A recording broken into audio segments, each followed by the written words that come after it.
everyone, Chelsea Decker here from ChangingChelsea.com. Glad that you're here today. Today I want to talk about finding the balance when you are a mom. And finding the balance can be super difficult because we have all these different things going on in life and all these different things that we're moving all at the same time.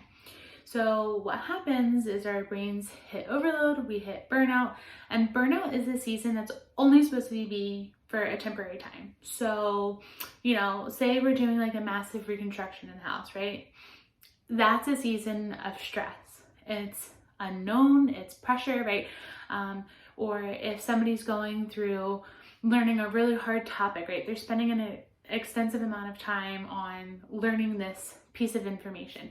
That is something that is normal, that's typical, but we're not designed to live in burnout. And so I think that it's a very important topic to talk about because in today's society, I think the pressure to go all of the time is a lot, and it's a lot on a lot of people. And you don't want to disappoint, disconnect, disassociate, right, with like everything, because that's not healthy either, right? We have to find the balance. But I believe that there are certain times in life, certain seasons in life, where we have to pull back, we have to take our time, decompose, and then go back again. But you're never not supposed to go back again into like almost like a burnout, right? And when you're going through like a burnout time, you're growing, you're learning, right? Like you're progressing in some sort of way. And so I think that's very important. As mom, we're not just a mom, right? We probably have a spouse. We probably have other extended family. Like the holidays are coming up, right? That's kind of like a burnout time because you're making the cookies and you're doing all these things, especially if you're not like a natural homemaker. It can be really overwhelming. So I want to give encouragement that going through life as mom is great. It's wonderful. It's beautiful. But only stay in burnout for so long. Don't stay there for forever. Do not put the pressure on yourself to always be in burnout. And especially with small children, it is very easy to hit burnout because you are expected to do this laundry list of things before they hit this age, right? And what I suggest that you do is that you separate the information. You say, okay, these are needs, and then these are wants. And I will address the needs to the best of my ability, and then I will take care of maybe one or two of the wants, right? We can't do the whole list of wants. That's not necessary. Not necessary. The needs, necessary. Unnecessary, necessary. And so understanding those two different places in life will help you stay out of burnout and allow you to go into burnout when it's necessary, because life can be stressful, but it's not meant to stay in a stressful state.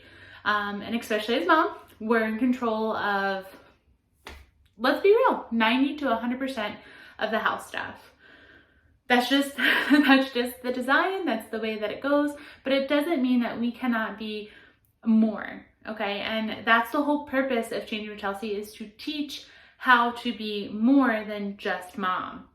Finding those boundaries and making sure that you're not hitting burnout all the time. So I think that we really need to hone in on to not staying in burnout anymore, and apply the practices that are good for our mental health, good for our physical health.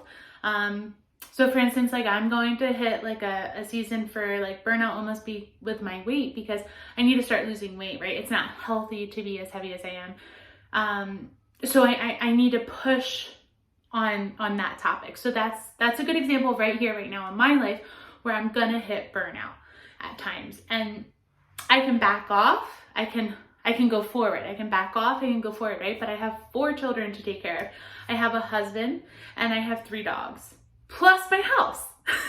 So don't be unrealistic with seasons of burnout.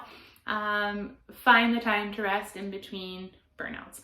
I hope that this video helps encourage you. Make sure that you're checking the description box below. Make sure that you're checking previous videos and such. I don't really like to link that kind of stuff in my videos because then it's like, oh wait, I want to know what she said about this, or I want to know this, and then you're clicking off on that, and then you're going on to another tangent.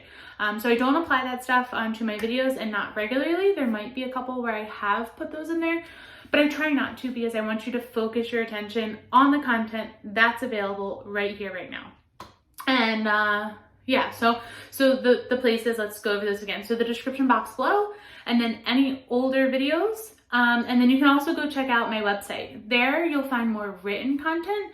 Right now there's 2 things up there for you guys. There's my free course, which teaches you how to organize all of this stuff that I'm talking about.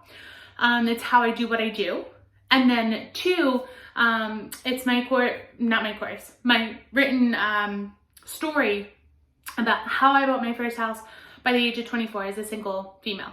So those 2 are great resources for you. I would suggest that you go over to my website and you check those out. And I hope that that really helps you. Make sure that you're liking, subscribing, commenting, the whole bit, so that YouTube says, hey, we really like her. Let's push this information out so that more people can see it. It really does help. What other? Oh, the reason why there was no video last week was because we were having a week of rest. So during that time, if I'm going to rest, I would hope that you're resting as well. So I didn't post anything. Yeah, that's a whole nother topic. Maybe I'll talk about that as well. But again, the whole purpose of this is to stay out of burnout. I hope that this video has helped encourage you, educate you, and motivate you, and I will see you in the next one. Bye, guys.